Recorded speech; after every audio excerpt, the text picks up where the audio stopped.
Hey everyone, Neobosh here, and we are looking at some Battlefield 1 gameplay because last week the October update went live. Like any patch, there are some good things and some bad things that have come out of it. So I'm going to start with those, and then I'm going to briefly touch on Star Wars Battlefront 2 and the Ghost Recon's new game mode, Ghost War, and then at the very end of the video, if you stick around, I will list all the changes that DICE has included in this fix. So let's start with the good, because it's so much harder to compliment than it is to criticize. Far and away, I think the biggest change that they've made is operations is now in the server browser, which people in the community have been asking for quite some time, and DICE has finally put it in. So that's good. Thank you, DICE. Another change that they made, they've increased the tripwire HE damage to 85. And what this will do is it'll allow players to get an assist counts as kill on enemies using the flak specialization. So people who need those, I think it's 15 tripwire kills for their assignment, they should be a little bit easier to come by now. They have in the spawn menu, they have added a health bar display on friendly vehicles and also squad mates. So when you're looking where to spawn, you can see if a vehicle is being attacked, if it's a good idea or not to spawn. It just gives you a bit more information. They have removed elite classes, finally, from Domination and Team Deathmatch. I don't know what took so long. I don't even know why they were included in the first place, but they are out now. Oh, are you a medic? Not a lot of information was given on this, but they fixed a problem that could cause a crash in operations. That's all I really have to go on here. And finally, they fixed an issue where throwing smoke grenades left the player unable to perform any other action for a few seconds. And if you've experienced this, then you know it's a good way to get yourself killed. But that problem should be no more. Now for the bad. DICE did implement a fix which they thought would fix the server lag. However, it did not. They disabled some debug features, which I will admit does seem to have fixed the problem partially. It doesn't seem to be as bad as it once was. Once is bragging rights. But it's still an issue, and it's still game-breaking, frankly. It's not entirely DICE's fault. I don't think they called for players to come to the CTE so that they could stress test the servers with the fix that they had, and unfortunately they weren't able to get that server full enough to actually test it. So while I don't entirely hold DICE at fault for that, we do need to remember that Battlefield 1 is a AAA title, and they need to do more, in my opinion, for something like this that really is game-breaking. This problem isn't new. It's been around for a month and a half now since the In the Name of the Tsar DLC was released.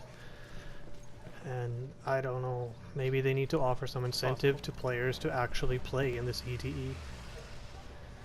Armored car coming down the road. A couple other issues, neither of which I think are as bad as the lag, but with the changes that they made, something as spotting system, it seems to be rather hit or miss. Players' icons are also a lot less noticeable, and I personally have had a few issues where in the distance I can't tell if a vehicle or a soldier is friendly or enemy, and I've seen entire squads shooting friendly snipers because they just can't see the icons, and you can't trust the spotting right now. The last bad thing I have is, while DICE did a good fix with operations being the server browser, they also removed the 40-player operations mode. So I know that's going to upset some people, but in the end I do think that it's probably a net win for the community. Okay, moving on from Battlefield 1 for now, we'll come back and I will list all the changes at the end of the video. But for now, some final thoughts on the Star Wars Battlefront 2 beta. It was a lot of fun. I had a lot of fun playing this, and I am eagerly awaiting this release, counting down the days.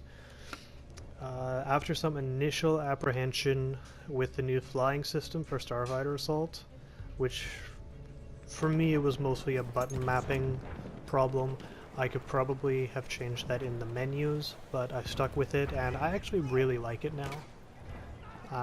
It grew on me. It took a while to get used to, but I do like it, and something I really like about that mode is how the locking feature is now gone. For anyone who plays Star Wars Battlefront, you know what I'm talking about. How you could lock onto your enemy and then just shoot your guns. You can't do that anymore. I mean, you have missiles that can lock on, but it's a lot harder to get kills, and it's going to result in the skilled pilots actually being the ones doing most of the killing. Capture the objective now. Yeah, as I said, initially I wasn't really a fan of the Starfighter Assault because of the flying system, but by the end of the beta, I really think that there were 3 solid game modes.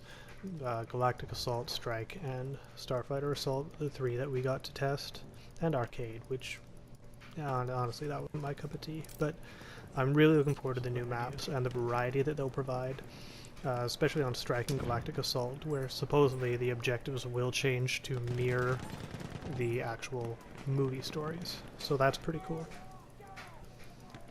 And I'm also really excited to see a Star Wars campaign, which Battlefield, or the first Battlefront, never had, so that would be cool. And honestly, this game has gotten me really excited for the new movie as well. Like, I'm a pretty casual Star Wars fan, but I'm getting into it. I'm excited now. The one large drawback that pretty much everyone has already covered is the Another medic coming. loot crate system, and whether or not He's waiting Star outside the Wars elevator. Battlefront 2 is going to be a pay-to-win sort of game. For those who aren't aware, and I know most of you probably are, but the loot crate system is heavily tied into character progression. Now, DICE has issued a response, and they have reassured gamers that they are, quote, working towards having the most powerful items in the game only earnable via in-game achievements, end quote. And they say that they are also thinking of changing Strike to a best-of-3 mode, which I think would be good, because the rounds are fairly fast, and it gives you a chance to attack and defend. I think that's a good idea. And they're also going to, they're also considering nerfing the infiltration ability for the specialist, which I would be sad to see. I love that ability, but yeah, I mean, if I'm being fair and unbiased, it probably was a bit overpowered. Another drawback, for me at least, was the between round menus. I think they need some work. There wasn't really any ability to change anything. You couldn't open your loot crates. I'm pretty sure you couldn't change your loadout or anything of that nature, so this was only a beta. Hopefully stuff like that will be ironed out by the time the launch comes. Ghost Recon Wildlands had an update last week where they added their new competitive player versus player mode, Ghost War.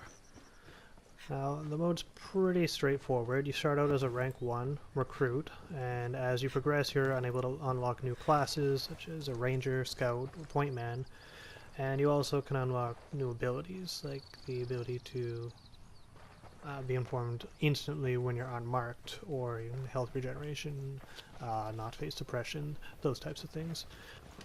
So some good points about the game mode is I've seen a lot of good team play. There's very active communication, and the gunplay has been fairly balanced. They've done a good job with balancing, in my opinion. I like the maps that I've seen so far. There's some pretty good variation with time of day, weather, and that sort of thing. As for the bad, I'm not really a fan of some of the meta going on at the moment with spawn mortaring and the camping on dead bodies, which, well, you could argue they are good plays, they get a lot of kills, they take away a lot of the fun. Enemy drone overhead. before the round even ends, and then probably in another 2 minutes until they get into action again. One feature that the game does have to try and get around this is that players who have been killed can be revived at any point as long as the match is still active. And you don't need to be a specific class, anyone can revive. So I would say that is good, but obviously that ties into players camping on the dead bodies. I've seen time and time again snipers just pointing at a dead body and waiting for someone to come revive. It's gotten to the point now where I think reviving teammates is almost riskier than just trying and find kills. Now, having said all of that, I do think that the good outweighs. I have played this game for only a few hours. It is relatively new. Ghost Recon Wildlands. I've only got about 4 hours into the game before I jumped into the war, and I'm able to compete. I'm able to get kills. I'm able to help my team with spots. So it definitely does have a learning curve. Best players definitely show they're the best, but anyone can have fun.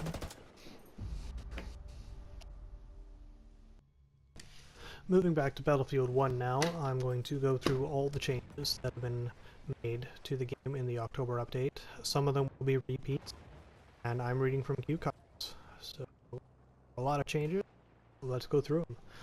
The rescue specialization has changed where the smoke no longer auto-deploys. The medic must spot the player that they are coming to revive in order to deploy the smoke. They fixed a stimulant syringe bug where the revived soldier wouldn't receive the sprint boost. Oops, it's kind of a big part of that specialization. They fixed an issue with healing hands, so it will now track between matches and doesn't have to be done in one round. The way it was before, you had to revive 10 squad mates, and obviously if you had to do it all in one round, that led to a lot of squad hopping, which DICE wasn't really looking for. So that change has been made so it now is cumulative, and you can do this over a number of rounds, get a number of different squad mates. Obviously it's much better. The assignment progress will now be displayed properly, which I don't know if you noticed or not, but it wasn't really updating between rounds before. Just to weapons, the Ottoman standard issue rifle has been changed from the Martini Henry to the Gewehr 98. This change was made because it is more historically accurate and it will make against the British SMLE. They have increased the tripwire HE blast damage from 80 to 85, which is enough to allow the player to score an assist counts as kill against an opponent using the flak specialization, and this will help players complete the assignment requiring tripwire kills. Fixed an issue where throwing a smoke grenade would prevent you from performing other actions for a short time. They changed the reload time of the mid-length Parabellum reload to match the animation. I believe they added 1/10 of a second to it. They fixed an issue where third-person voiceover would cut off. They added missing emblems to the Fedorov Avtomat rifle. They fixed an audio issue with single fire mode on full auto weapons. They fixed grenade resupply audio. They added a choice in the menus to press or hold to initiate a bayonet charge. Now, I'm not sure how it works on PC or Xbox One, but it's R3 for the PS4. So now you can go to your menus and you can pick you want or you want to hold it. They fixed an overly bright horse mane and tail inside the cathedral on Zartsen. I hadn't noticed that one. I've seen quite a few cavalry get inside the cathedral. Okay, there was an issue where both gunners would not receive hit markers on the Ilya Murmants, but now they will. Assault truck sensitivity will now be affected by the sensitivity options in your menus. They fixed an issue where enemy footsteps could be heard too loudly when the local player was inside a vehicle. Fixed a problem where The grenade throw emote from a soldier inside the Putilov Garford armored car could be heard from very far. Selecting a friendly soldier or vehicle on the spawning screen will now show a health bar around the icon, give you a little bit more information on whether or not that spawn location is a good idea or not. They fixed an issue with bomber weapons audio. They fixed an issue where players couldn't spawn on a squad mate in a plane if it was outside of the soldier combat area. Now, obviously, the plane combat area is quite a bit larger, so this is a good fix. It'll allow, you know, a little more freedom with the spawn menu. Okay, Brusilov Keep, you should no longer be spawning in fire. That was a possibility before, but supposedly DICE has fixed that. They fixed an issue with the mother voiceover on Operations Globe screen, fixed an issue where English was playing, not the localized MX and SF languages for the Mountain Fort Defender lost voiceover. They fixed issues with factory rune pillars in Tsaritsyn. They enabled damage on the barbed wire close to the D flag on Galicia if you're playing Conquest. I guess you could not get damage on that barbed wire before. I was not aware of that. On Volga River there were some floating mounds of dirt around the train wreck, which have been fixed. They no longer float. On Operation Brusilov's Offensive, they fixed the rating to 24 stars, not 30. It should have been 24 all along, but now it will be. Operations should no longer be geographically misplaced. I'm assuming that means on the screen before you actually load the game, where it shows you kind of where it is in the world. They removed vehicles from the Back to Basics Conquest game type. They fixed flickering bright snow on Galicia. Echoes on Lupko Pass are now activated, which is pretty cool. I haven't played that maps enough since the change to notice the echoes, but that's pretty cool. They fixed an issue where multiple pieces of music would play during the operations briefings.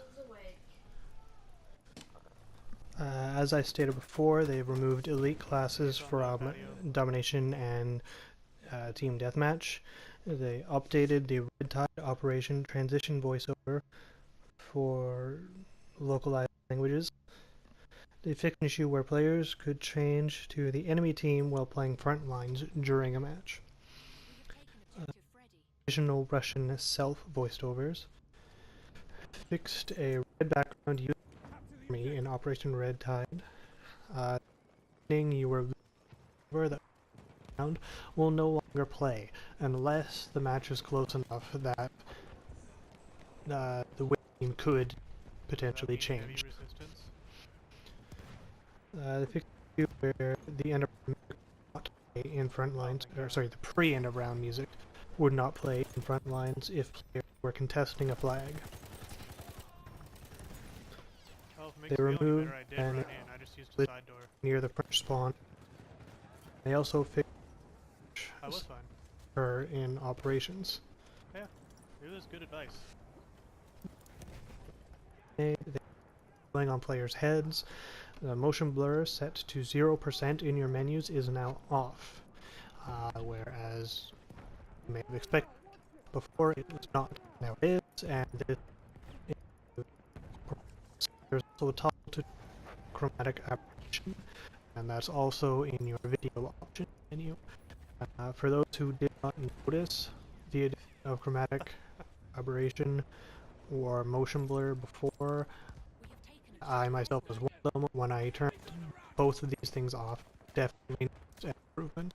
So, no case. We might have the medics. Server SPS warning icon analysis and play now unable to exploit the request order at the end of a round.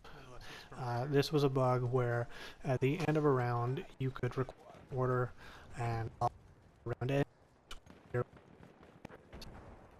and by the time the next round started you would be the squad leader. People stealing squad leaderships as a result of that.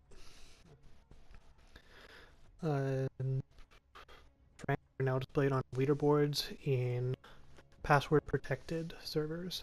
and for PC users, we have added key binding for the bayonet charge separate from the melee. So this is something that PC users have been asking for, and they have answered. The rental server program, the server admins can now move players between the teams freely. So that is the changes that have been made to Battlefield 1. The good, the bad, a little bit of Star Wars, a little bit of Ghost Recon. A little information on the channel this Friday and Saturday. As a reminder, I will not be streaming. I'm out of town this weekend, so I'm not bringing my PS4 with me. I won't be able to do that. Instead, I'll be streaming tonight. That's Tuesday and Wednesday. So 18th and 18th time, 9 to 11 p.m. Pacific Standard Time. And I'm not sure what I'm going to be streaming yet. I've typically streamed Battlefield 1, but because of the I'm debating whether or not I should switch that up. Now, middle of the night, middle of the week, server loads may not be too bad, so lag may not be an issue on Battlefield 1, but I've toyed with the idea of streaming Battlefield 4 instead. I also just got Rainbow Six Siege and just downloaded Warframe, and maybe I'll do Ghost Recon. I don't know. I'm not sure what I'm going to do yet. If you have a request, feel free to put it in the comments, and I will definitely take that into consideration. That is all for now. If you want to stay updated on all the latest videos, please hit that subscribe button. If you like this video, hit the thumbs up. If you dislike it, hit the thumbs down. And as always, I will see you guys on the battlefield.